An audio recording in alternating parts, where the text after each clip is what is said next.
daily meal subsistence, etc. So we can kind of pull that together because they're just going to work.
Do I need to as well?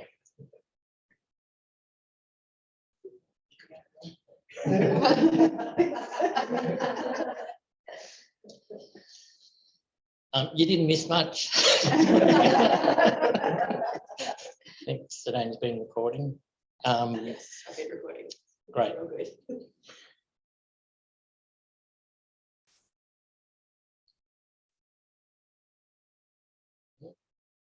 I'm going to change slide.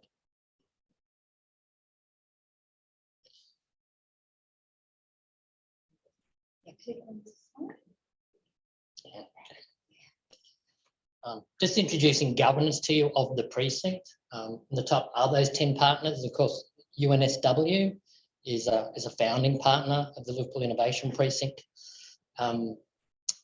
UNSW don't have a physical campus in Liverpool like the other two universities, but even greater, the South West Sydney Clinical School is basically Liverpool Hospital, and it's been the UNSW's teaching hospital for a very long time. Not just that, but a lot of the clinicians and the researchers here and there hold positions within UNSW as well. Like when I come in here, I use the UNSW desk network. I said very large organisational partners, including local government. So we have 3 universities. It's not just the hospital, it's the whole South West Sydney LHDs, which we have 5, 6 hospitals, depending on how you count them, as part of the precinct. And also South West Sydney PHN, Primary Health Network, which is a very handy partner to have for anyone doing something at a primary care levels. There's been a few startup founders who've introduced the PHN network in Southwest Sydney, especially in the digital area. That's not all. We have an agreement with Business Western Sydney, which is like an industry group for the whole of Western Sydney. Our independent chairperson is executive director of Business Western Sydney. They've been great for advocacy, but also connecting us to businesses in Western Sydney that are relevant for us. And then just as a reflection of the importance that the precinct has, we have these observers who come to our steering committee meetings. Transport for New South Wales, the importance of having good transport within a precinct. Health infrastructure, schools infrastructure, the Western Parkland City Authority, which you might not have heard of, but if you think about the Aerotropolis and Bradfield and development in all that area, the Advanced Manufacturing Research Facility, they're all within the Liverpool local government area. And then the Greater Cities Commission, who have an interest in precinct. Now 6 cities, including Newcastle and Wollongong.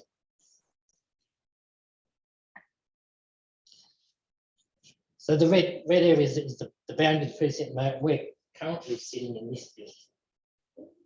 So you can see the assets that we have physically within the precinct, very walkable area, but we know these precinct boundaries will move as certain developments are occurring.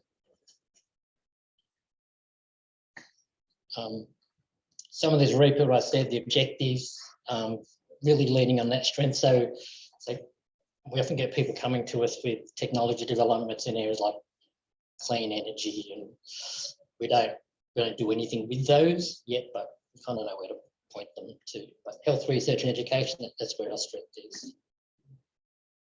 We know that's the future, knowledge intensive job, or the area we're working in, people who are paid for their brains and their thinking to deliver value.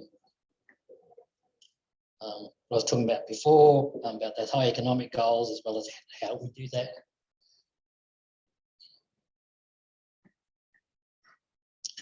Schools that I mentioned, the benefit for schools is not just from the point of view of career development. Now there's a new primary school going to be built. Really fascinating. They're not even working on what that school's going to look like yet. They're working on a curriculum that integrates what the kids will be doing with what the LIP partners can bring to that, as well as industry. When they understand what that model looks like, then they'll design the physical infrastructure that supports that. So it could be inclusion of maker spaces that the kids can use, as well as industry, creating sim labs, places where representatives from the health district or the Ingham from a STEM skills development point of view, so a completely different model of schooling. Because for us, that's also workforce development. It's not just career development for the kids, it's workforce development for us locally. That bit, I know that's what you're interested in, happy to talk about what we offer for that. And then not just thinking about that, but then how do we help you scale those locally, but then also internationally with a focus on Asia Pacific. So just, the capabilities that we've developed over the last few years, obviously the programs with 3 universities, like Launchpad, I Accelerate with Western Sydney and Wollongong. UNSW, like your founders program, has a lot of components to it, but of all those, the program you're doing is the only health focused one that we have. So it's a very important program to us here in the precinct. We have some quite large multinational partnerships as well. These are all project specific, so there are certain things we're working on. So Coindus is a surgical robots project. Samsung's was a wearables. Johnson & Johnson's is they have a company called Proximie, which uses augmented reality for surgical supervision remotely. So the specific projects we're working on with those.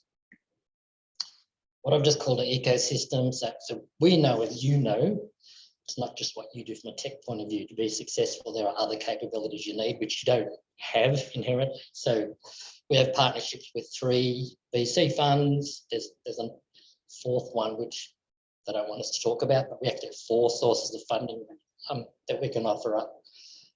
We retain an IP expert who has expertise. You probably know Rob. He has a lot of experience on the founder side as opposed to the large organisation side. A financial advisor with expert and a lot of experience on the new venture side. PharmaLex are a quality and regulatory consultant globally, so we can connect people to them for particular advice.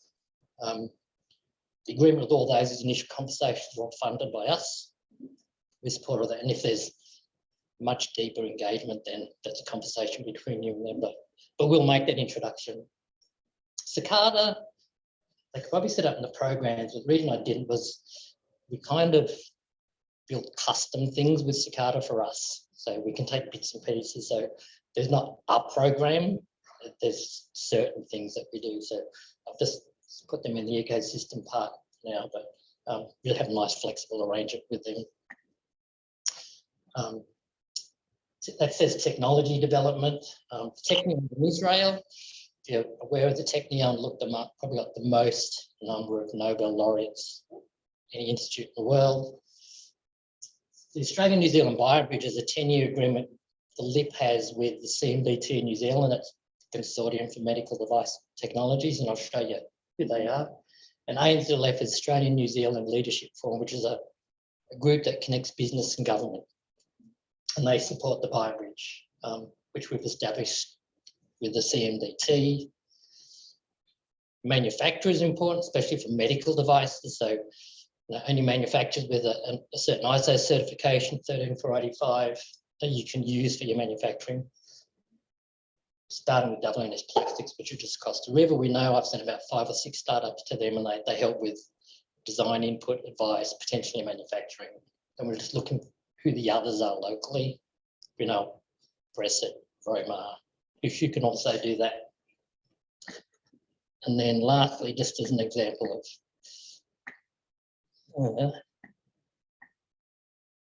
this is just some of the startups who we support more. Atmo Biosciences, a friend of mine that was a spin out originally from RMIT, doing clinical trials with them, and Peak Medical, Yes. that you'll definitely know really well. So Yes. we've So been, Katie is the founder of Peak Medical. yeah, that's her 3rd venture, I think. So, Yeah. so we work with Hayley, and Is it ready? like we've introduced her to do some focus groups and things across the road. She's a great person to have us in your network. And finally, the CMDT is actually all these institutions. So from a source of technologies for us, all down the left-hand side, through the BioBridge, we have connections to all those institutions, with also within Auckland University is the Auckland Bioengineering Institute. And someone who'll come later on has got a collaboration with some of them into some concussion research and device development. We build on that as well through those relationships.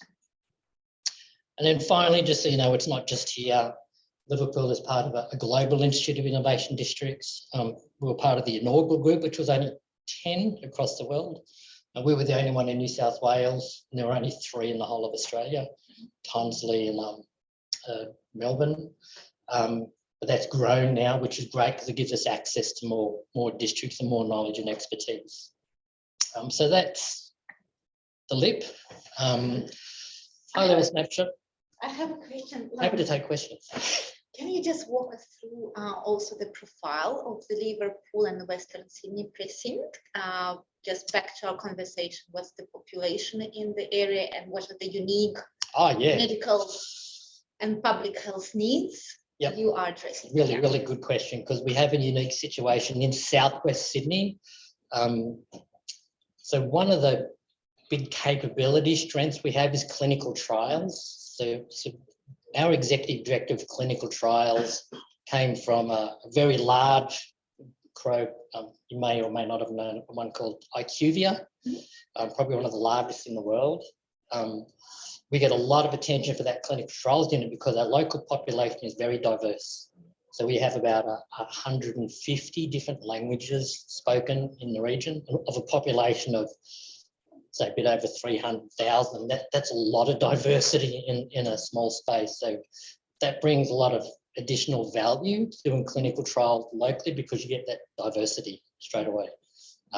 We see conditions in here with the prevalence that you don't get in other areas. There are a lot of cultural things that happen that create health issues that you don't get in other areas. Really simple things like how late people present with their condition because of cultural background and things like that. So Southwest Sydney, very, very culturally diverse population. And on top of that, it's also probably the fastest growing region from a population point of view in the state. There's about 100 new residents per week settling in Southwest Sydney. Really strong refugee population, of course. In fact, next week or week after, TechFugees, the global organisation that work with people who've been displaced in establishing their own ventures and settling in, and they're running their first meetup for this year in Liverpool Library, like I said, on the 20th, I think it is, in the evening, and there'll be a bit of a pitch night for people in that position there. So yeah, it's a good strand. Like I said, clinical trials, at any one point in time, we're probably doing around 500 just in the area. Startups are a real interest area for us because, like I said, Atmos, we had 2 trials and they've just asked us to be part of their next pivotal trial. Our strengths in terms of an area, so medical devices probably stands out. Ingham has a number of particular research areas, but our strength areas would be devices, obstetrics and gynecology, neurology, especially around the brain, specifically stroke. There's some work going on. Lots of work going on in areas of stroke. Professor Mark Parsons is a professor with UNSW. He's also the director of Sphere, the Sphere Network. He's a researcher here. His specialty is stroke. What was the other one? Trials, obstetrics, neurology, and cancer, but certain parts of cancer, not everything. There's some really interesting work going on in very personalised medicine and looking at being able to identify single circulating tumour cells and then profiling them at a nucleic acid level for individual patients. So yeah, that's probably the high level stuff, but lots more that we do. I'm just wondering, any questions for Lance now? Lance will be able to stay for like networking afterwards, but if you have any questions you want to just go around, can I just ask you to come closer here because we have microphones to pass so people online could hear you too, and just present what you do for Lance. Thank you, Lance. Thank you for hosting us here today. Our organisation is looking at non-cognitive intervention for mental ill health in populations in emerging economies, mainly Pakistan and India. We use music as an intervention, but personalised music, and it's very scalable because it's run through obviously through a smartphone or any type of tech device. So my question today is, what is your understanding of NCDs at the future from a funding perspective, looking at research trials and looking into how we can combat some of those NCDs, especially in these multicultural populations, specifically looking at mental health in relation to diabetes, cardiovascular disease and cancers? Thank you. Really good question. Well, I was stood here and I couldn't remember all of the Ingham specialised areas, but mental health is one of them, and along with population health. So great awareness of it, the mental health part, especially again because of the cultural diversity and the backgrounds of those people. There have been certain trials of I'm not aware of, say, a music type therapy, but there was I don't know whether it's still going, Goff, you might be aware, there was I'll just call it an artwork type therapy, and then introducing patients to artwork as part of a therapy for their mental health. So in the area that you're talking about, there is interest in activities and specialisation here for that. We recently had another startup founder come to us with, again, a virtual reality based therapy for people for managing all that as well. So simple answer to your question, very strong awareness, a research specialty here in the Ing with a few parts of the area looking into areas like the artwork thing. I think that was done in partnership with TAFE, with all of our institutions. So I think they had some positive outcomes.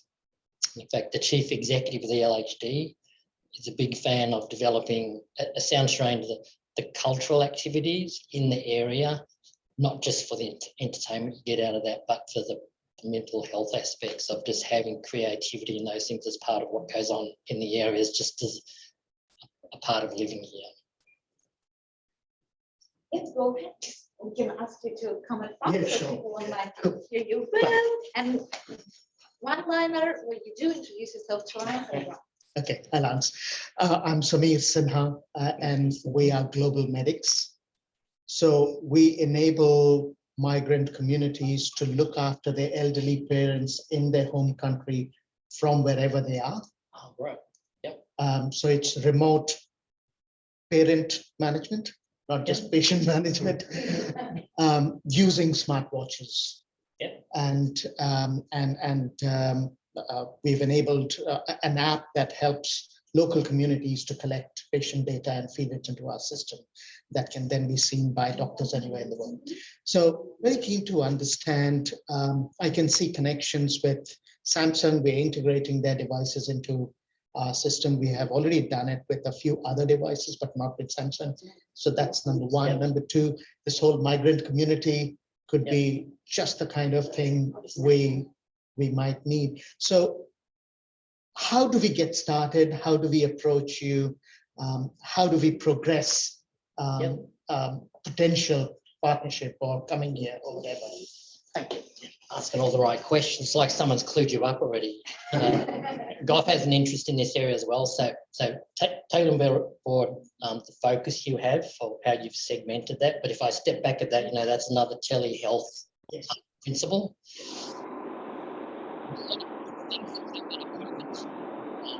One of those was the acceptance of telehealth.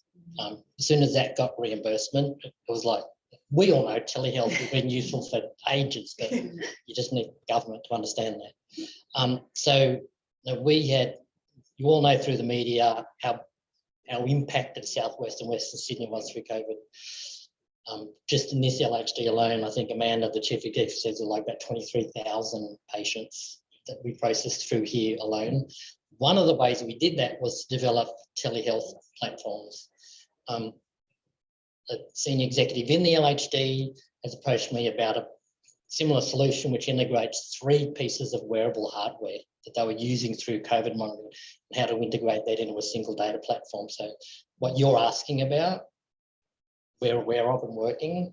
We went even further. You might not have heard, but there was we'll call it virtual ICU set up here as well. Yes. Deepak Manjeri, head of acute care over there, they're just about to launch like a command centre which looks after different levels of ICUs regionally and in Campbelltown Hospital. So Samsung, there was one day we were trying to buy, I think it was 3,000 pulse oximeters in one go because we just wanted to deploy those out to COVID patients who have been monitoring. So for you, totally get it. The patients are remote, but they're actually parents, not just random patients. But in principle, the technology part of that is the same. So we've been looking at that. Second part of your question, how you interact with the precinct. So we know for you to go and connect with the public health system is like, for anyone, right? And it's such a, you might know who you need to go to in terms of department, but you don't know the name of the person or how you. They'll ask for 5 references where you've done it successfully before. Oh. And we're there. That's if you could get a conversation with them to begin with. Right. So what we established here, what happened when I first came, I was just dealing with startup projects myself. Darryl, with his mentoring experience, was doing the same thing.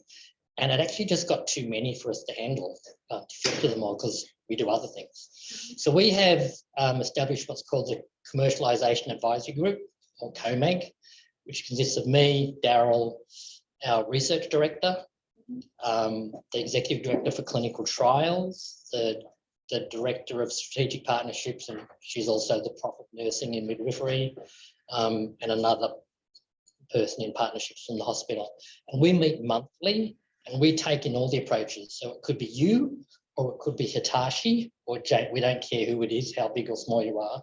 We take them all in, we go through them all, we work out what they need. We try and do a problem solution fit there. And if the ones that, yeah, this looks really good as of interest, we'll get a presentation from the person.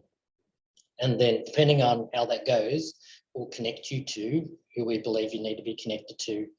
So for example, Hayley at Peak Medical presented to COMAG first, then we organised 3 focus groups. ATMO came with a request for clinical trials. And in the end, we didn't connect, we connected them to Liverpool Hospital, but the best place for them was not Liverpool for the trial, it was Campbelltown.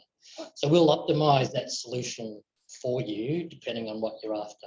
But COMAG for us is a single front door. You don't need to know who by name, or you might know, but you can't get an introduction. So you come to COMAG and then we do that work. So there's just one door you need to know about. And those requests come in through me or Daryl, or they come in all different ways. We'll try to take one question from online audience. Oh, okay. We'll try if the sound works. Like, would I see that you raise your hand? Try to unmute yourself and ask. We'll see if it's Yeah. Can you hear me? Hello? Try once again. Sorry. Can you hear me now? Perfect. Yes, yes. Yeah, hi. Sorry, I'm at work with my trainee doctor looking at. Lance, thank you very much for this presentation. Actually, you've already answered the second part of my question as to how to kind of set up a synergy with you guys. Now, I'm an anesthetist with special interest in using digital health technologies to improve patient care, improve both the quality and safety of our healthcare services. And I've worked across both developing and developed nations. I've been here in Adelaide for 15 years now as a consultant anesthetist. Now, one of my special areas of interest is real world evidence or real world data. What I can see is that there are a lot of clinical trials or, which are developed with stringent atmosphere, which do not actually necessarily reflect what happens in the real world. So I'm trying to establish something in those lines, with use of real world data and trying to generate real world analytics and real time analytics so that the doctors or specialists can generate meaningful outcomes and can improve the care as they work along. Just trying to see, is there any such project going on at your place? Is there any kind of a synergy that happens in this place? Just before that, in the background, we've developed a pilot project of patient journey in anesthesia and pain medicine. So basically, we identified that it's quite fragmented, even in a healthcare system with electronic medical records. Often it's not patient-centric digital journey. It's often the hospital-centric or data-centric, but not patient-centric. In that, one of the aspect is like the intraoperative care or post-operative care, where actually real-world data are not translated into outcomes. And also we are developing patient management system, patient education systems, and all those integrated into the patient journey. Is that something that's already been looked into? You guys might be interested or something like that? I'm sure someone's clued you up on the stuff to ask. Yeah, no, thank you for the question. So first on the real world data, it's a developing area, but developing in terms of people's awareness and value of it. So there's a few things happening in that area for us. One, when I was talking about before, to have that conversation, I'd introduce you to our Executive Director for Clinical Trials, because for us, in terms of value creation, first up, that's the first place we would see it. The second thing we've done really in the last couple of months was that CRO I mentioned, IQVIA. So IQVIA came from 2 different organisations, one of which was a health data analytics global company. They're expanding their offering in that area, and we've been having conversations with them on evidence based on real world data and what that looks like for researchers and educating on that. So that isn't something we've implemented yet in terms of that training part, but that's a conversation we're having then for our researchers. So we're probably not as advanced in that area as you would want us to be, but in terms of where we're going and acknowledging what we need to be doing, that area you mentioned is exactly that, just because of the research focus that we have. And so what was the second part of your question? Another person I would introduce you to is basically our head of emergency medicine, Professor Paul Middleton. His thing is data, and he's created a platform which takes not just data, say, from the EMR or feeds the EMR, but through COVID, there was a need to be able to collect data external to the hospital, but integrate with that. And it's his, I'm sure on his time off, he just plays around with data and stuff. It's kind of like that. He's created like, digital twins of the emergency department, so he can show in real time what would happen if you took 2 nurses out of there, what it does, those sorts of things. So he would be someone that I would connect you to for those sorts of conversations on how we handle data here and where we're going with it. Thank you so much. Thank you very much. So if I send you an email, would that be a good start? Yep, that'll be good. Thank you. Thank you. Thank you very much. Thank you, Dina. With this plans, stay with us. For all of you who already have your own questions, save them for a bit later. But we will move on with the agenda for today, because we have a huge topic to go through, which is health economics and why it is important in a startup world.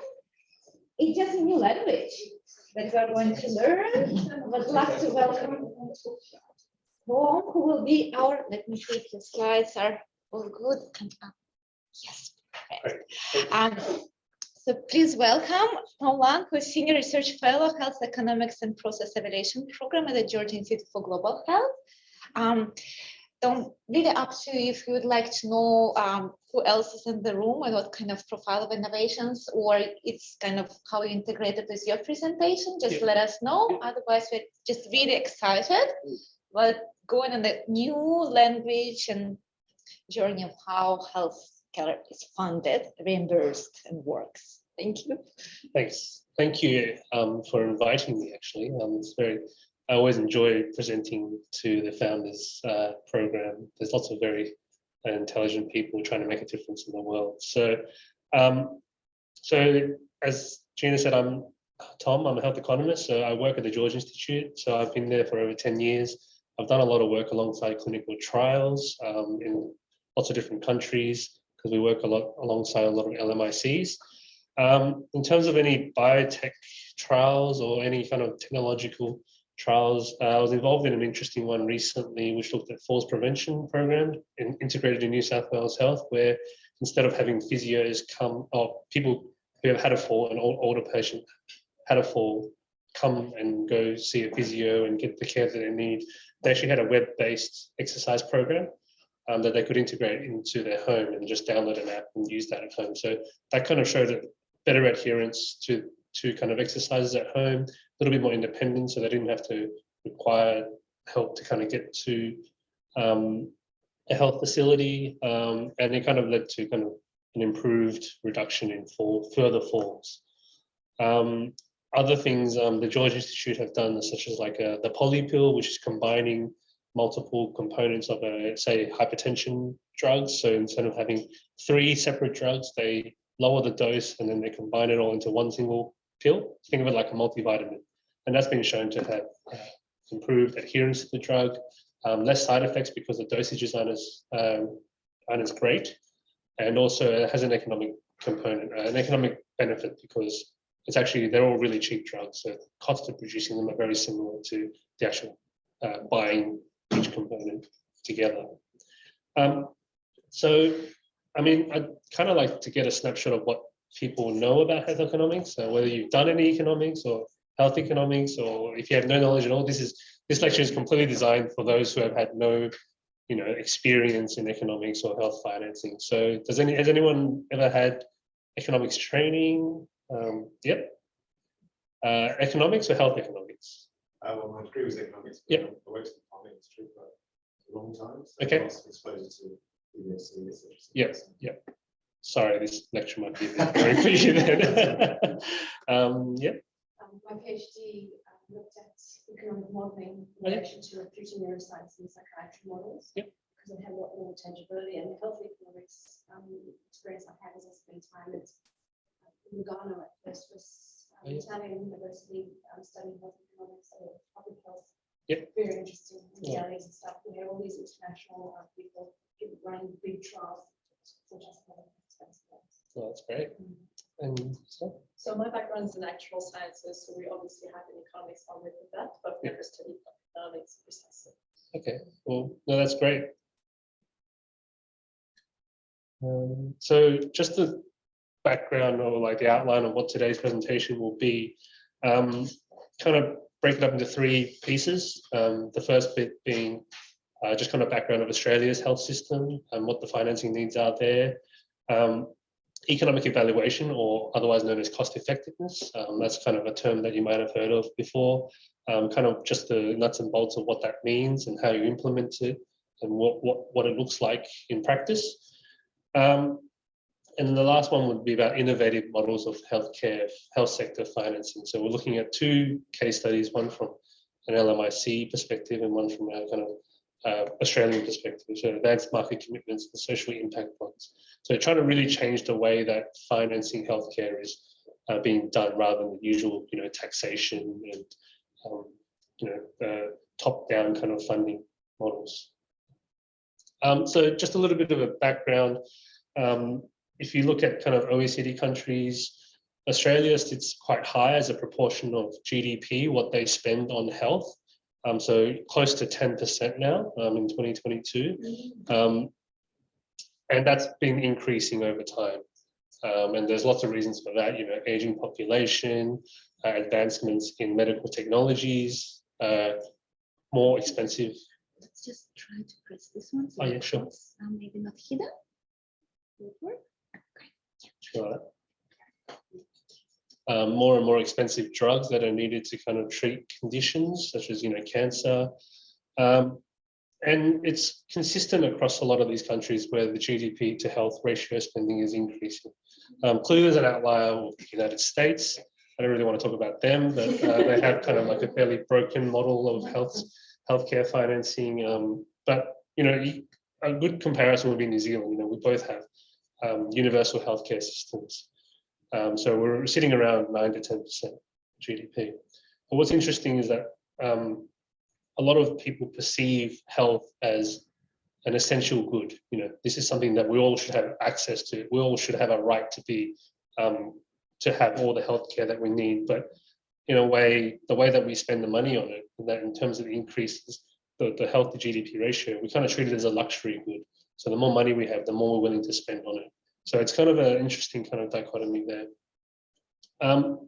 So if you're looking at the Australian government, or the spending on healthcare broken down into different types by Australian government, health insurance funds, individuals, and also state and local governments, you can see, across the board, prices, costs are increasing, and that's kind of it's always been an issue, and it continues to be an issue today. But if you look at it in terms of proportion of what that spend is, it's fairly consistent. So about, the Commonwealth government spends about 40%, a bit over 40% of the total spend. And then the next one is state and local governments. And then you got the individuals out of pocket, other non-government and health insurance funds. So you can see that the proportion hasn't really changed over time.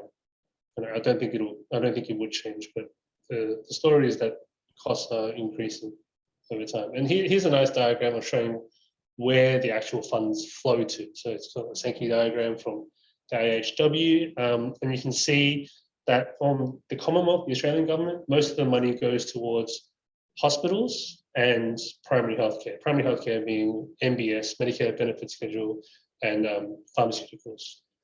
And then a little bit kind of flows on to referrals and other services and research. And the main priority of the state and territory governments is to manage hospitals and hospital funding. for individuals, I'm sure you've heard of the kind of the worrying term out-of-pocket expenses and how we still, even with a universal healthcare system, we still have to pay a lot of money to access healthcare. You know, whether it be if you go for a prescription, you still have to pay a certain amount, and only a portion of that is subsidized by the government. A lot of the money goes towards primary healthcare and kind of private health insurance. So is that 83 billion? Yes. per annum? Yeah. So it's of that last financial year. Yeah, and that's. Sorry, was there another question? I think we're just digesting. Sure. Take your time. You might cover it later, so just tell me if it's later on and address at that point in time.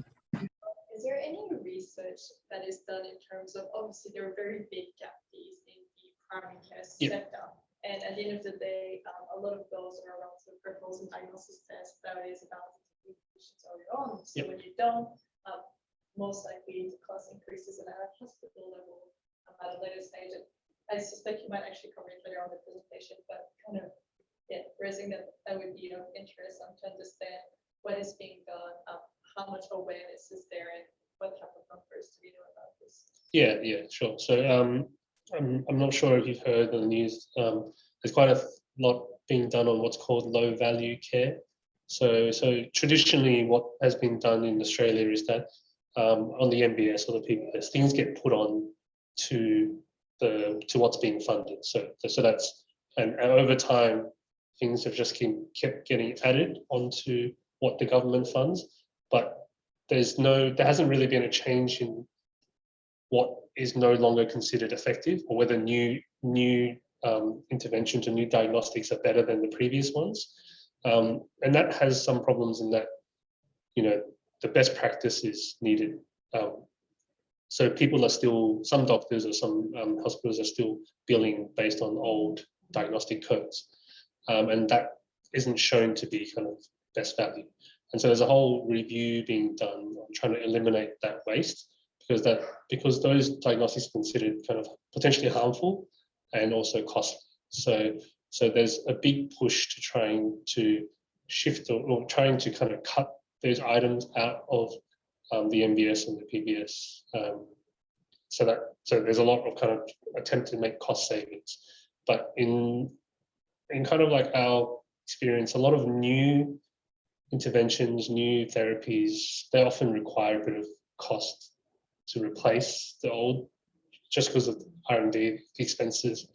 That's just the way things are. So like a lot of the focus of governments is for cost savings, and that's very difficult to actually achieve from a standpoint. Yep. This may be sort of the same question, but do we know which source of funds are allocated to which type of research based on who's actually pouring the money into that kind of research? For example, if it's cardiovascular or cancers, where is the government then actually, how do they decide where to allocate the funds for research? Yeah. So I mean, I don't know exactly where all the funds go, but I mean, like if we're looking at kind of large National Health and Medical Research Council or the Medical Research Futures Fund, so the NHMRC tend to have call outs for specific things such as clinical trials, cohort studies, or investing in kind of individuals in their research programs. They don't have specific call outs for the type of disease, but the Medical Research Future Fund do that. So that's been established only 3 or 4 years ago. So they have specific calls like healthy aging in Aboriginal and Torres Strait Islander peoples, or cardiovascular disease prevention, that type of thing. That is also subject to new governments and what they want. So that was administered by Greg Hunt. Whether that funding continues is yet to be known. But there's a couple of $100 million that gets put in every year. So here's a kind of basic description of what economics is: the science which studies human behavior as a relationship between ends and scarce means which have alternative uses. It sounds terribly jargonistic, but if you break it down, it's actually quite simple. It's basically saying that if you think scarcity is the kind of universal truth. And so what you do with scarce resources is dependent on kind of the things you choose. So for example, if you go to a cafe, you've got $10 to spend, and you look at the menu, you choose to have a bacon and egg roll, but then the actual alternative choice would have been to have, say, a muffin or something. Or you've chosen to come here with the time that you have to listen to me talk when you could have been outside, in the sunshine, or listening to a podcast or something. So these are basically, it's just opportunity costs. So what you choose to do has a cost in that you could have done something else. And in terms of economics, you've got a scarce pool of resources, and you need to try and identify the best ways to allocate that money in terms of healthcare, and which healthcare programs. I'm not sure if you can see, but it's a definition of economic evaluation, or otherwise known as cost effectiveness. So it's the comparative analysis of alternative courses of action in terms of both their costs and their health consequences. So really, economic evaluation is a tool that we use to compare two different healthcare interventions or healthcare programs. And so you look at their costs of the two programs, and you look at the health outcomes of the two programs, and you compare the two, and then you make a decision as to whether things are considered value for money or not. So if you break it down, so we've got cost of program A and the health consequences, and then the cost of program B and the health consequences. So very simply put, you just kind of value the difference in cost and consequence between A and B. And so if you look at cost effectiveness analysis, we compare the consequences in terms of a health outcome, and the health outcome could be lives saved, kind of heart attacks prevented, years of life gained, whatever the health outcome that is of importance to your intervention or program. And so you have to capture that both in both program A and program B over a specific period of time. And then you kind of compare the two, and then if your program is program B, you subtract between program B and program A, and you're expecting to find a difference in your health outcome. A commonly used measure is what's known as a quality adjusted life year, QALYs. Health economists refer to this as cost utility analysis, but it's also used cost effective analysis. And that QALYs are a way of kind of converting health outcomes into a single metric across different diseases. So if you have heart attacks prevented, it's very difficult to compare that health outcome to another health outcome, such as falls prevented in an aged care setting. And so what quality adjusted life is it looks at both the length of life and the quality of life that you achieve over that program. And then that way you can compare across different health outcomes and health programs. And that's a way, yes, thanks. On the health outcome side, yeah, is there a part that quantitates in dollars what those savings? Yeah. For the Lance asked the question about can you translate those health outcomes into dollars, into monetary value? Yes, and so it's another kind of analysis known as cost benefit analysis, and so where you translate those health outcomes into a dollar value, and it's slightly contentious. It's very difficult to value someone's life, and people do it. For example, New South Wales Treasury can have estimated what the value of a statistical life is, and so they've kind of done a bunch of questionnaires, done a bit of kind of and done some analysis, and it's roughly around $4.2 million for the value of one statistical life. And so it's very, well, again, I say it's contentious because it's very arbitrary. Everyone values life differently, and the value judgment of that is different, and also depending on how much money you earn, you can't really relate that to the value of a life,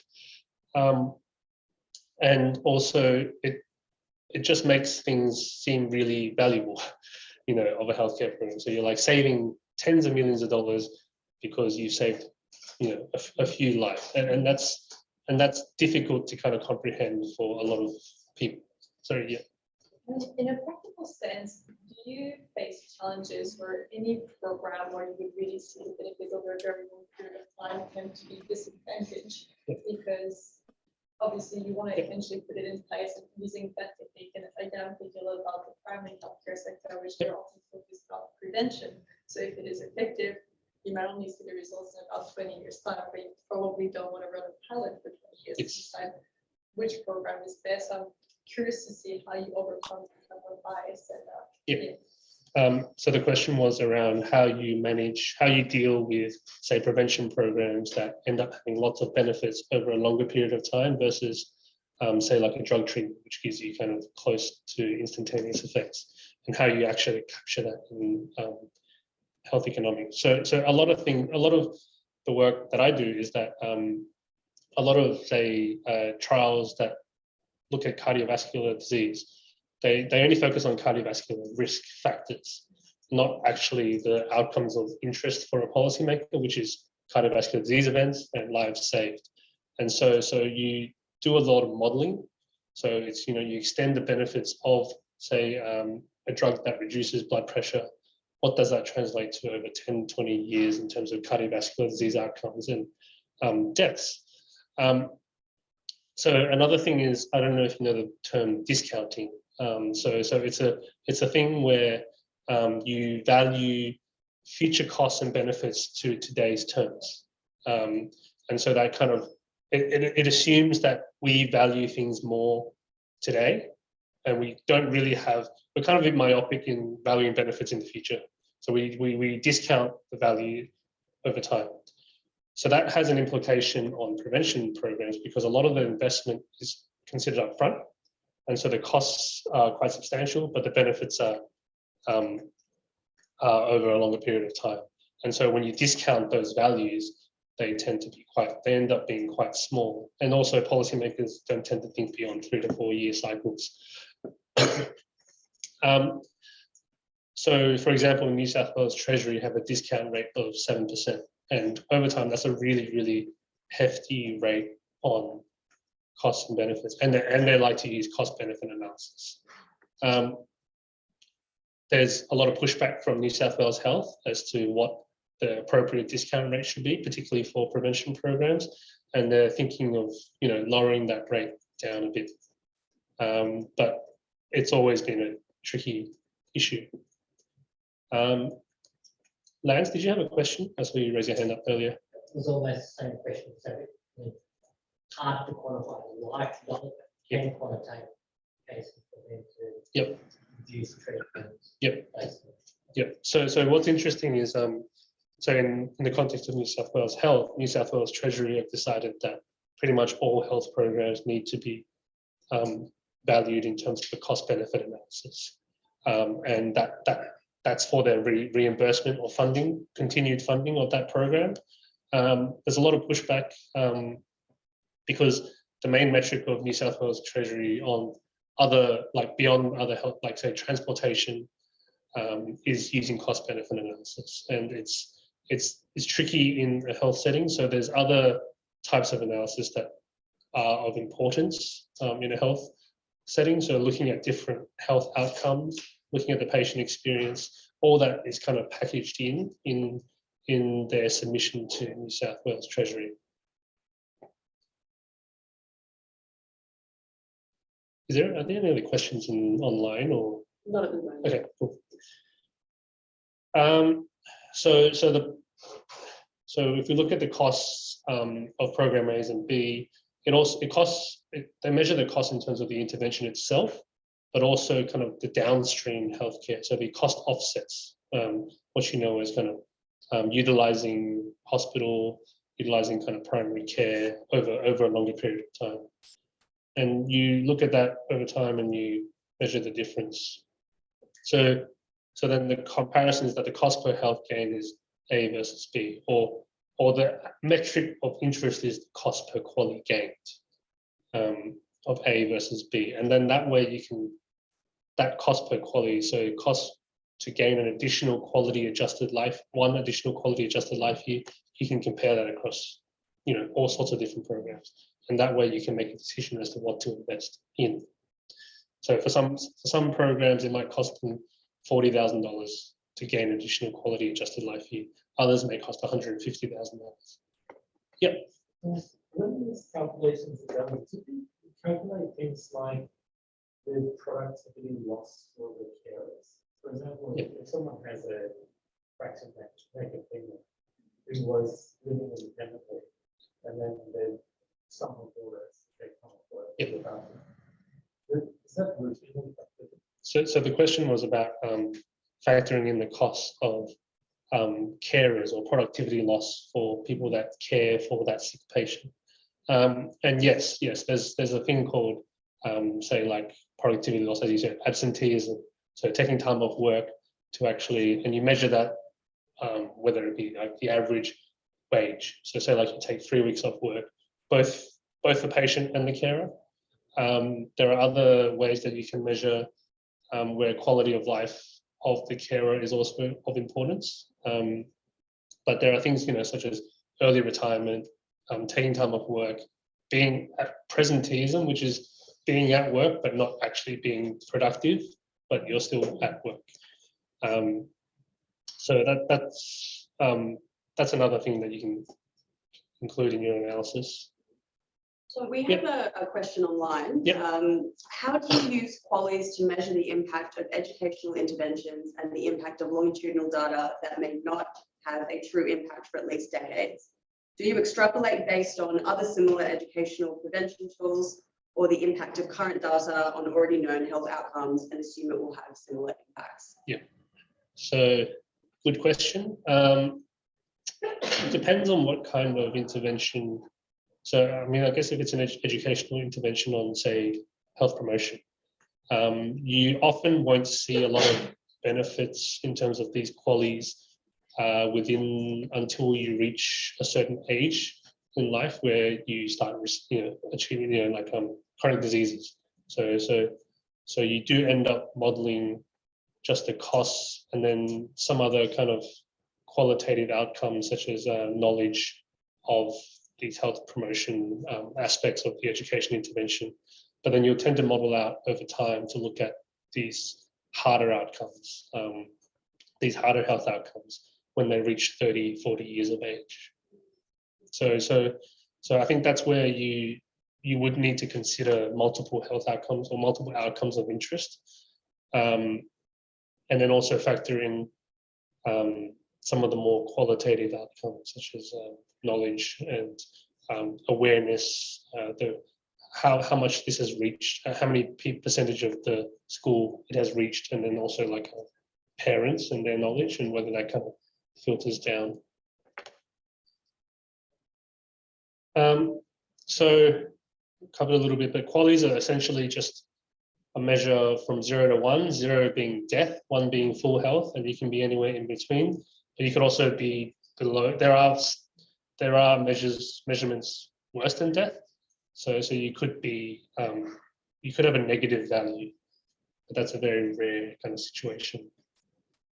And so a QALY is basically how long the quality of life that you achieve multiplied by the length of life that you have. Quite a simple concept.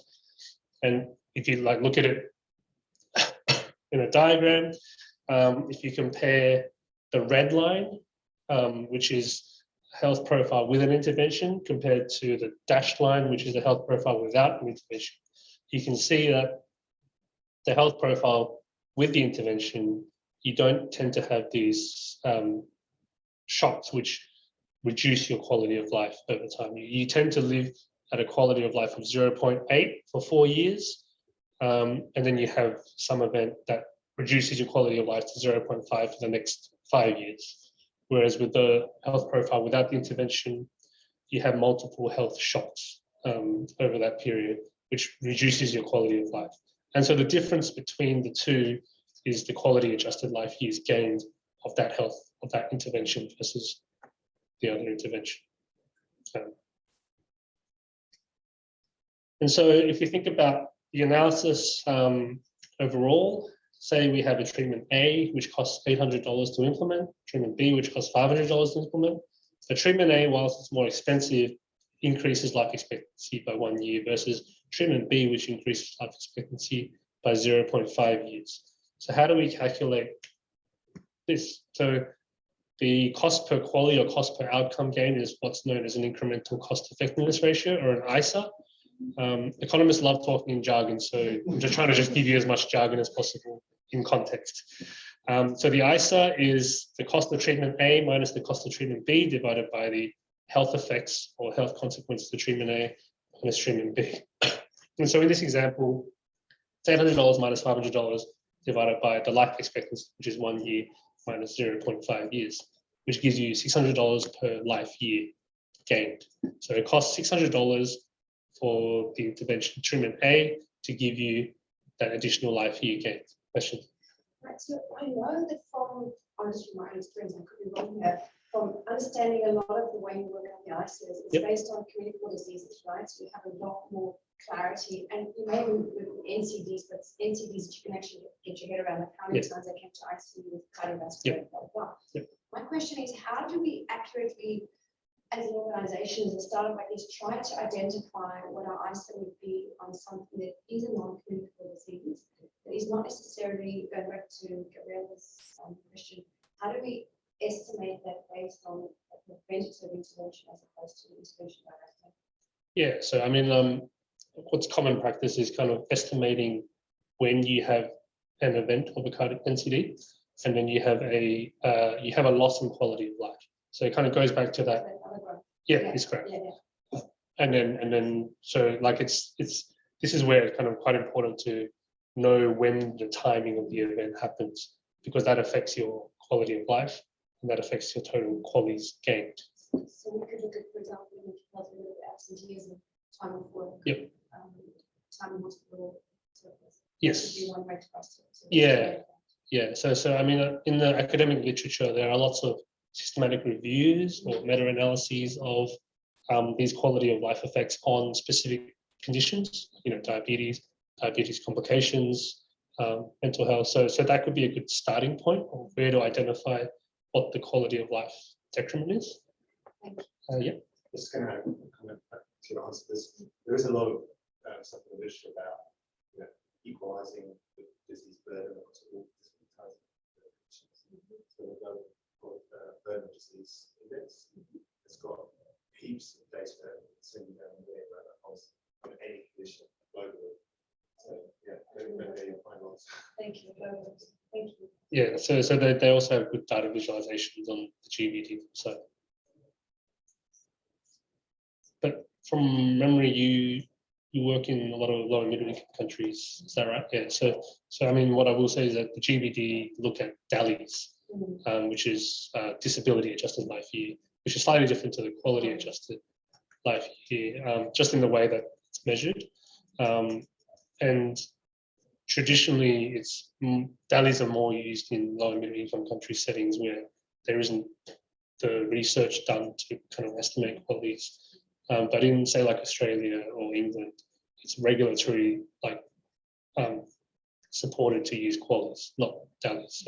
So using those GBD estimates probably won't work in an Australian setting, but it would work in LMIC setting. Okay, so this is what's known as a cost effectiveness plane. And you can see on the x-axis, looking at effectiveness. So as you go towards the right, you're looking at more and more effectiveness. So this is in life expectancy. And whereas if you go to the left, your treatment is less effective. And on the y-axis, your treatment is more costly or less costly. And you can plot that on the graph. So based on our example, it costs $300 more to implement an intervention A, and you also get a 0.5 life expectancy gain. And so it sits on the northeast quadrant where the new treatment is more effective, but also more costly. And you can kind of summarize it in these different quadrants, where in the northwest quadrant, the new treatment's more costly, but also less effective. So in a way, it's almost like a no-brainer. You say, well, there's no point in investing in this because it costs more and you're not getting the same health benefits. the reverse is true on the southeast quadrant, where the new treatment is less costly but more effective. So again, no-brainer, who would invest in the new treatment. Where the contention lies is really in the northeast and southwest quadrants, where you need to make some kind of value judgment or value judgment call on whether the additional costs are worth the additional benefits, or the slightly less costs are worth the less, less health effects. So in health economics, the majority of interventions fall in the northeast quadrant. Very rarely will you get a dominant treatment, which is the southeast quadrant. And often you would also get a northwest quadrant where your treatment is far more expensive, but there's no health benefits. Can anyone think of an example where you would consider investing for those that, for an intervention that lies in the southwest quadrant, where it's less costly but less effective? Yep. I think if you wanted to provide a treatment for a low income country, yeah, that might be worthwhile. Yeah, yeah, absolutely. So I mean, I think in resource constrained economies where you've only got a certain budget, reaching more people with the treatment is better than, and having slightly less benefits is better than having an expensive drug where not many people can actually afford to access it. Sorry, yeah, go. Often as well, as you know, that gets implemented in sort of first line therapy, second line therapy. So Yep. everyone can sell this one, which is cheaper. Yep. If they fail for some reason, then they might be Yep. eligible for more expensive. That's right. That's right. Yeah. So just from a health economics perspective, in your opinion, looking at, again, emerging economies, for example, we have a massive challenge in, say, Pakistan, where prisons are full. We've got 18 to 25-year-olds with severe anxiety, but not yet a diagnosis of mental illness. It's actually more stressful for them to go home and stay in prisons. So how would you look at a new treatment that's less costly for the government in that example, possibly less effective because actually they won't go home, but they don't have care and support at home? How would you say convince using I guess health economics to say that actually it is best to send them home without treatment and to keep them in prison for multiple reasons, right? Because that's really a challenge in, for example, corruption, where they've got 3 prisons full of 5,000 people. Yeah. I mean, that's a good question, and I think it. I haven't talked about this yet, but we often in economics we talk about perspective. So you base the analysis around who kind of is impacted the most, and in your example, you've got a perspective where individuals are impacted quite a lot. In what I'm talking about here, a lot of the times the perspective is in the healthcare sector, where we just talk about costs attributable to the healthcare sector and who funds it. And so you've got this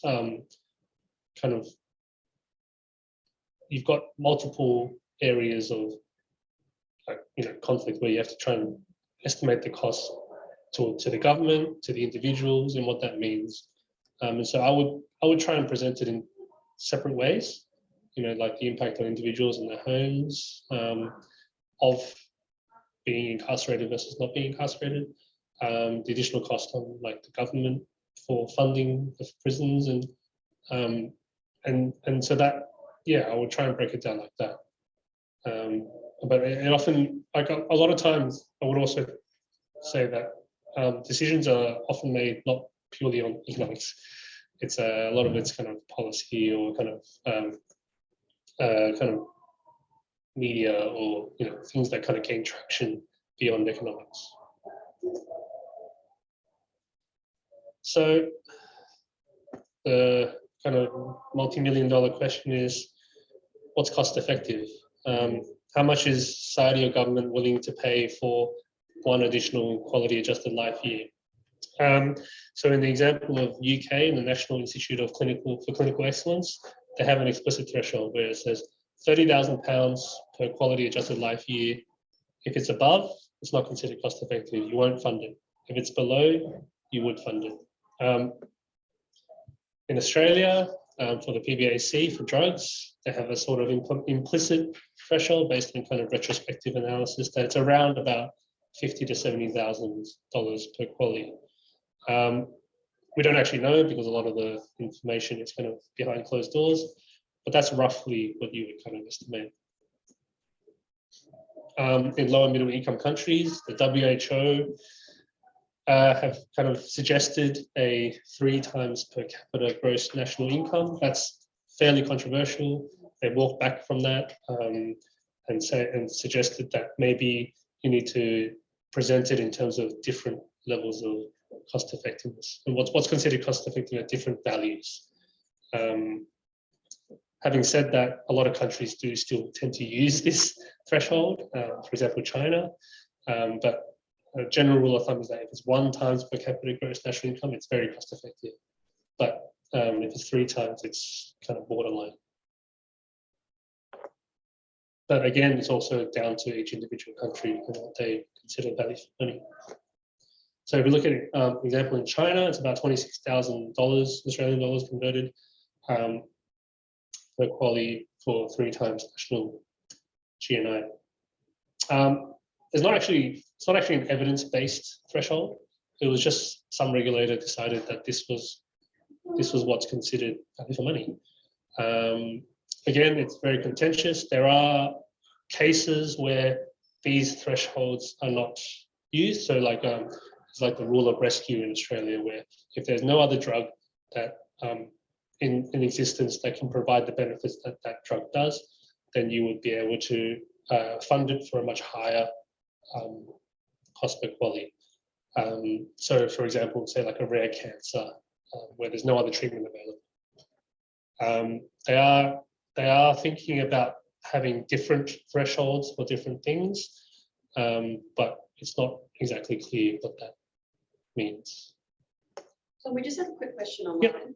Are NICE and PBAC also responsible for all of the modelling, i.e. determining all of the assumptions behind QALY projections, or is that done independently or based on existing research data? Yeah, great question.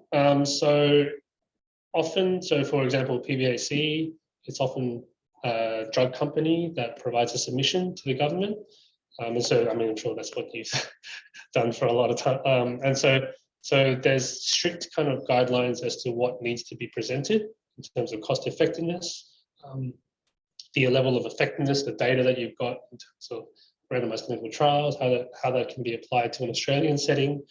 And it goes through a strict regulatory process where they provide a submission to PBAC. It gets reviewed by external commissioners. So there's an effectiveness, so clinicians that review the effectiveness side of things, health economists that review the cost effectiveness side of things, and then it goes to PBAC. They meet generally 3 times a year. They discuss these submissions. They invite technical experts to talk about each submission.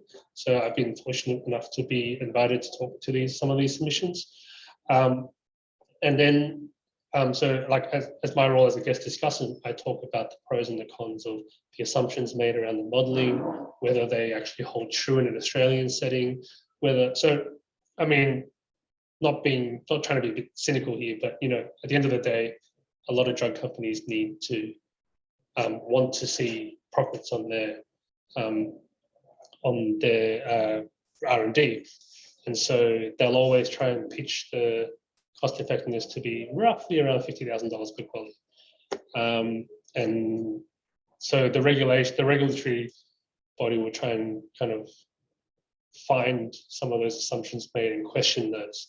And so if PBAC do tend to reject quite a lot of submissions, but you can also resubmit based on kind of responding to those responses. The PBAC itself, after those meetings, then make a decision on whether to fund that particular drug or not. That's all behind closed doors. So, like, no discussants, no one else knows what happens in that period, in that discussion. So, if you look at some of the kind of documents that you can download, a lot of it's kind of highlighted in black, so you don't see a lot of what's being said. And so there are very strict regulatory processes for these submissions, and they are expensive, and they do cost money to submit every time. Apologies, I'm just wondering, Yeah. content-wise, how we manage time for the bus? Because I No. know you, yeah, I know you have a quite a to go through, and maybe we save questions for networking. Yep. That works for you? Yeah. Because I know I saw the agenda and it was quite. Yeah, sorry. Yeah, I could kind of skip a few things needed. So in Australia, how do we finance the healthcare system? So I've spoken a little bit about this. There's four main sources of funding: Commonwealth, state, territories, out-of-pocket, and private insurance. So the taxation is mainly collected by the Commonwealth government, and then that gets distributed to the states, territories. We have a national health insurance system called Medicare to fund non-hospital services, your PBS, your MBS, and then hospitals are largely funded and provided by state, territory governments.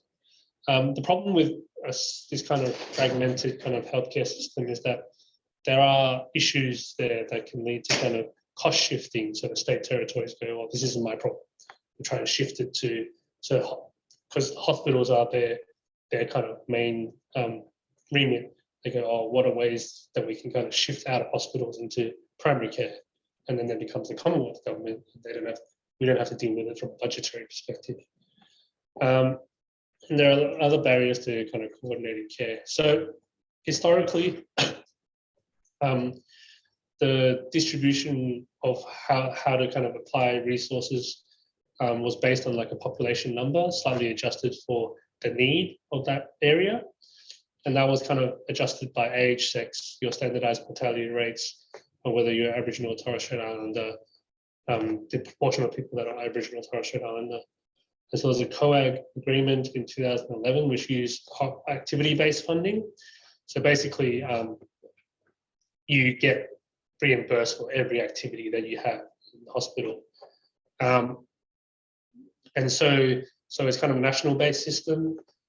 Because some patients are kind of more complicated to treat than others, the activity-based funding also takes that into account. So they calculate this thing known as National Efficient Price, and the NWAL, which is the National Weighted Activity Unit, is a measure of hospital activity. So basically, it's the average hospital service based on all the admissions nationally are currently around $5,600. But essentially, it's just, you list all the different types of treatments that you could get in a hospital, and then you can estimate that cost based on either a fraction or a multiple of that NWAL. So for example, a tonsillectomy has a weight of 0.713, which equates to about $3,900, almost $4,000. So that's what the Commonwealth believe is the cost of a tonsillectomy. And obviously there's a lot of variation across different hospitals. But you can do that for every single type of admission in a hospital. The pros of this system is that it's efficient. You get a reward for effort. So the more patients you get in, the more funding you get. It also routinizes data collection. So it actually shows how many patients are going in and out of hospital across different sites in Australia. And you can kind of improve that system over time. Problem is this national weighted activity unit is based on a national average. It doesn't take into account different regions with different needs or different risk. So, you could have an area which there are more higher prevalence of more severe, say, diabetes patients, and they end up coming into hospital more and more. But you only get, so the length of stay that these patients are staying for are much higher than what's funded. So you're kind of operating at a loss. And so that's a penalty for inefficiency. But the problem is that it's not like a regular business. You can't, if you go out of business or you lose too much money, a lot of businesses just pack up and leave. There's no way that could possibly happen in Australia, because hospitals are kind of set in areas of need, and building another hospital, when it's just very difficult. There's also a possibility potentially for gaming the system, where hospitals kind of send you in and out, and so for every admission is money for them, right? So you know, you go, oh, come in, and then I'll see you in a week's time, come back in again, and then you can kind of repeat that process again and again. And that way you can get more money. It doesn't affect them that much, but it's a way of potentially gaming the system. You don't really want to see that, but it's possible that that could happen. For the MBS, which is kind of non-public hospital services, it's a fee for service. So there's about 5,700 items listed. And so it's reimbursed based on your Medicare benefit, which may or may not cover the full fee charged for a service. So for example, if you go to a GP that's not bulk billed, you pay $80 and the government only reimburses you, say, $50. So you're spending $30 out of pocket. There are thresholds for that. So once you reach a certain limit, then you start paying less and less out of pocket. But that's kind of just for those that, you know, that access the MBS or the PBS system many times over the year. And so the MSAC, the Medical Services Advisory Committee, looks at, has this regulatory process just like the PBAC on cost effectiveness. Kind of a rhetorical question of whether it's helped contain costs. Simple answer is no. This is a really old graph, but they don't report this in this level of detail anymore. As I was mentioning before, the low value care, it's essentially trying to cut waste from these 5,700 items to really kind of be up to date with kind of clinical safety and cost effectiveness. And if we're looking ahead in terms of the future of Medicare, there's concerns about fee for service or patients with chronic conditions. So, you know, as more and more people have multiple conditions, you need to go into primary care more and more. Whether that's, and a lot of times these people are of lower socioeconomic status, whether that's affordable and available for these patients is very difficult to suggest that it is. Also, you know, GPs are also businesses themselves, so they could, you know, there's also another way of gaming the system where they overservice or they duplicate, you know, come in more and more times, and it provides no incentive for integration of care, coordination of care between hospitals, primary care, and hopefully, you know, maybe that's one of these interventions that you guys are thinking about, trying to improve the efficiency of the healthcare system. So another, like a recent example was like patient-centered healthcare homes, which was based on the model for North America, paid per person. So people voluntarily register with a home, like a local GP or a medical service, and then this home will coordinate care across all providers, across chronic conditions. Yeah. Yeah, just back on the Medicare item, did it track at all, I guess, accessibility or availability? And thinking any specialists where, at least in my experience in Sydney, often like you will find absolutely no provider that is nearly as close to the Medicare fee, so the gap fee becomes really big. And I'm wondering if you track this at all, or if there's any sort of like pressure from the government to make sure that sometimes those services are quite essential, or it doesn't become cost prohibitive for a very large portion of the population. That's a good question, and I think the answer is probably no. In that, you know, as a specialist, you can charge whatever you like. There's no kind of disincentive not to, and so the gap could be as big or as small as they choose. That's definitely a problem, and I think I'm not sure what solutions there are, but there are kind of providers that do provide a lower cost service. But it's also kind of related to kind of supply and demand. A lot of specialists, they're kind of overworked. There's not enough supply of those specialists. And there's no sort of like, I don't know, maybe employing specialists, so they would be like state employed, so they can make sure that for people that cannot afford those services. And I know sometimes there are, but not as much as you'd like, I think. I mean, yeah, I think if you're coming in from a business perspective, it would make sense to become private. So the patient-centered healthcare homes, it's a bundle payment trying to coordinate care across people with chronic conditions. And it hasn't really been a success because GPs were operating this as a loss, pretty much a loss maker. You know, they don't get as much money coming into their GP as they would if they were trying to do the fee-for-service model. And so there wasn't really any incentive for GPs to provide, because at the end of the day, they are a business as well. They need money to survive. And so the way that the system is currently placed, it doesn't really work its way. For the PBS, so every time you have a prescription drug, you have to pay a certain amount of money. It's $42, or up to $42.50 out of pocket, or $6.80 if you have a concession card. The safety net is about $1,500. So for those that are general paying patients, once you reach that safety net, every prescription afterwards costs the concession costs you $6.80 as opposed to $42.50. And if you're a concession card holder, you reach a $326 out-of-pocket payment, you then get free. It costs, it's free for you.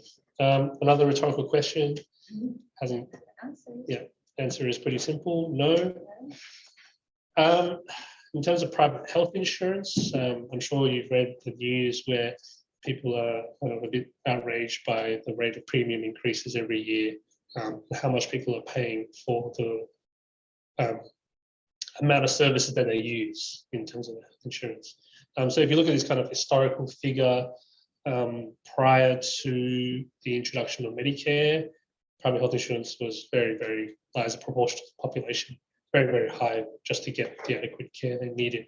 But the government have introduced a series of different incentives to encourage more people to take up private health insurance, such as the Medicare levy surcharge, lifetime health cover, and in a way, it's about,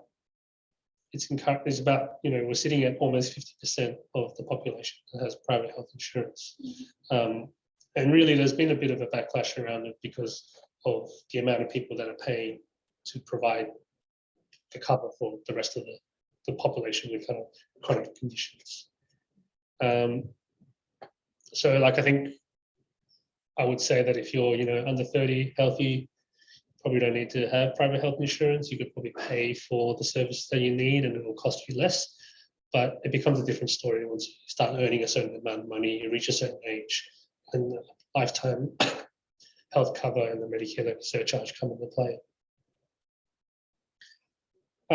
This is kind of a graph around the number of, as a proportion of the population who is insured, and the average wages, health expenditure, and the premiums. And the premiums tend to keep going up regardless. And it's becoming an issue of unaffordability. And for what people mostly see as ways of kind of elective surgery, that's what private health insurance is really about, dental elective surgery for a lot of the people that are insured. So these are the two innovative financing models that I'll talk about. So advanced market commitments and social impact investment.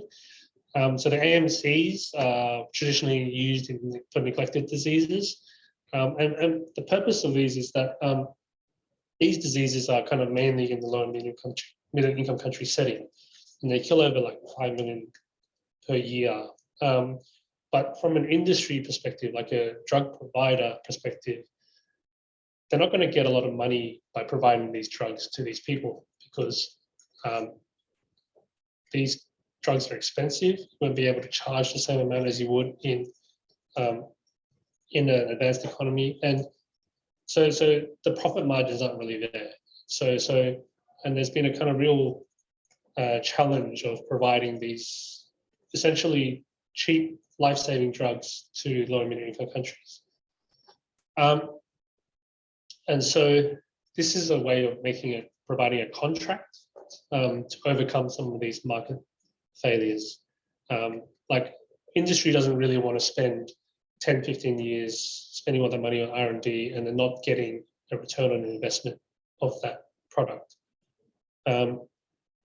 So what an AMC is that donors commit money to guarantee the price of the vaccine once they've been developed, conditional on it being developed. So that way the provider is guaranteed a certain amount of money, having developed the vaccine. The low and medium countries are actually guaranteed a supply of the vaccine.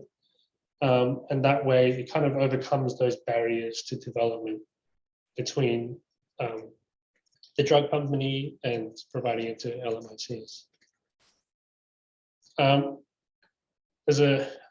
There's a reduced risk of the government not negotiating down the price after the vaccine is developed.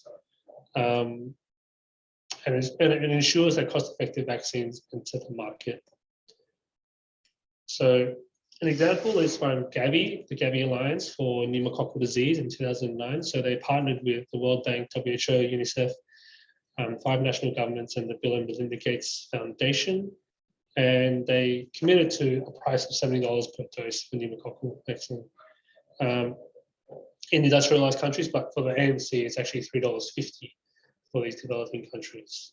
So the rate of return was about 10 to 20%. So not too bad, but quite a few companies opted out, didn't think it was worth the return on investment. But it ultimately led to $1.5 billion across partners by recipient countries. So this led to a really fast rollout, and it's estimated to save around 5.4 million children. And you can see on this table the number of registered vaccine manufacturers provided kind of increased over time. The number of doses administered or procured, definitely increased, and the number of countries that were able to have increased their vaccine uptake. So this was kind of quite a resounding success. Conscious of time, so I won't play this, but Gavi has a AMC COVID-19. This video is on their website. Sounds great in theory. It's not been a success to date as of yet. And I think a few reasons for that is because unlike, TB, malaria, COVID-19 was a global problem and everybody wanted vaccines then. So vaccine inequality, which is what inequity for access to vaccines, was very difficult given that there were only a few suppliers in the world. All the kind of advanced economies kind of had pre-purchasing contracts, and they weren't able to kind of utilize the funds that they got for this AMC to actually get the doses that they needed to supply to these low and medium countries.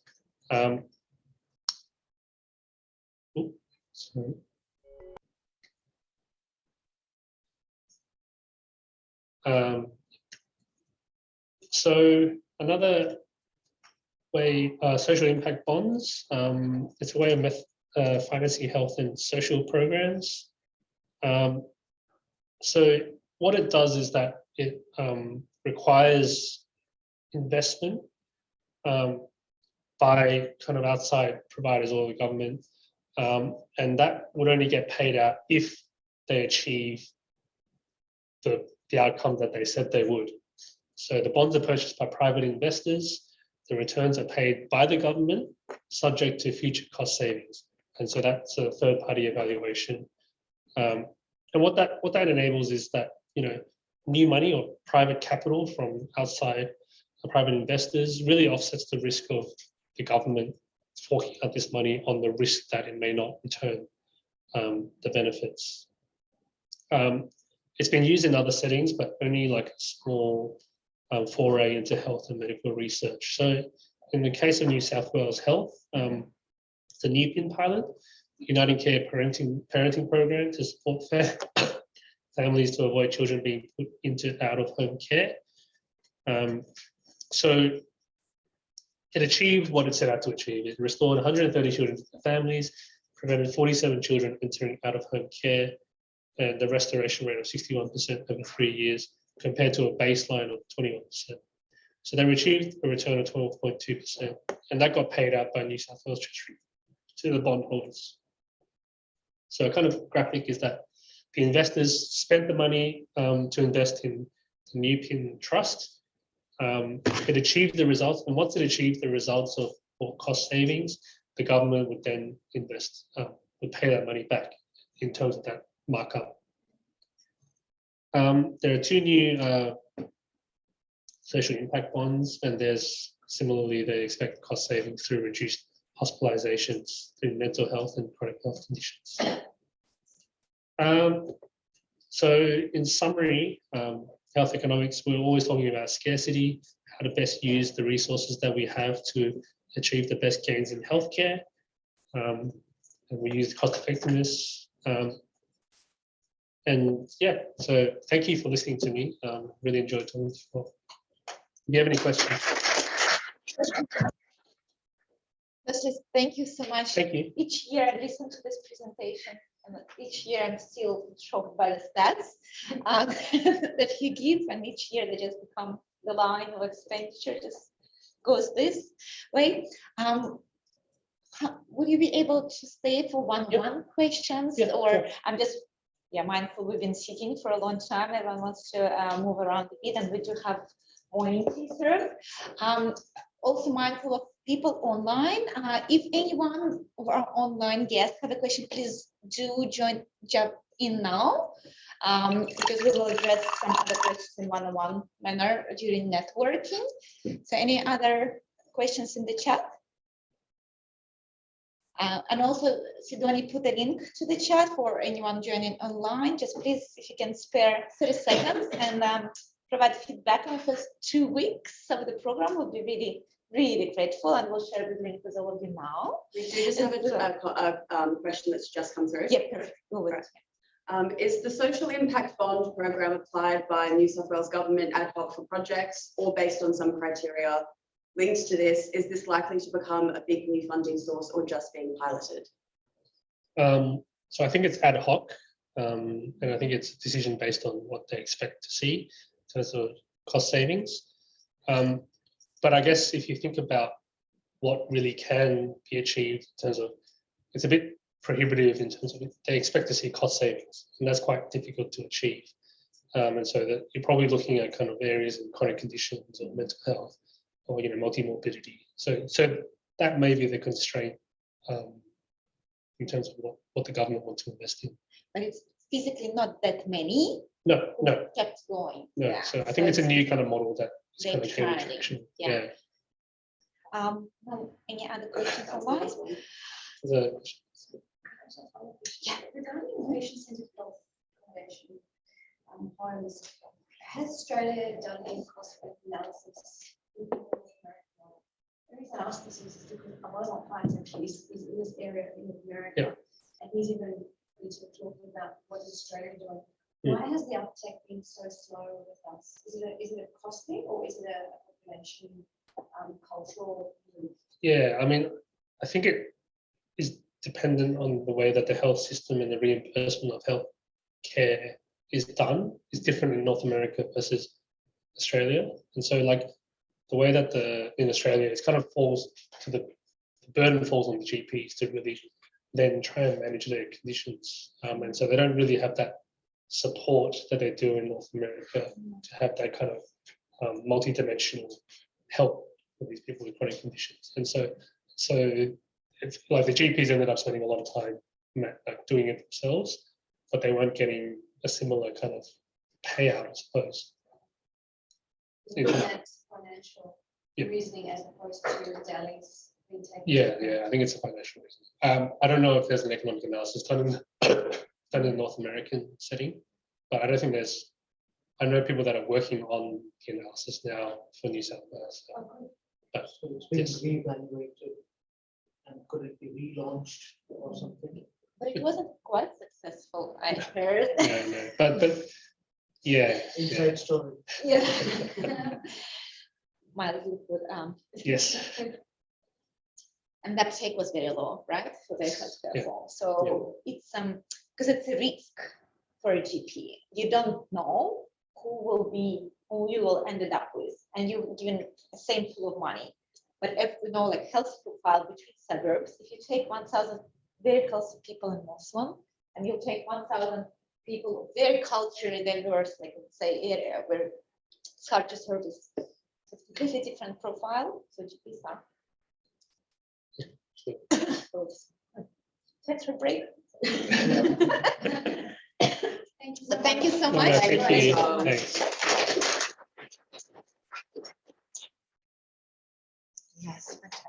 Yeah, try? yeah, sure. Go ahead. We'll just say, Maybe we should meet just say them. stop. Try here because now I'm. Yeah. Okay, thank you so much, everyone. Bye. Have a good day online. Not online. Bye, people online, but have a good day offline and online. Thanks. Thank you, Tom. That was really No, no, that's all right. brilliant. And sorry that it was a little bit of a late start. No, no, no.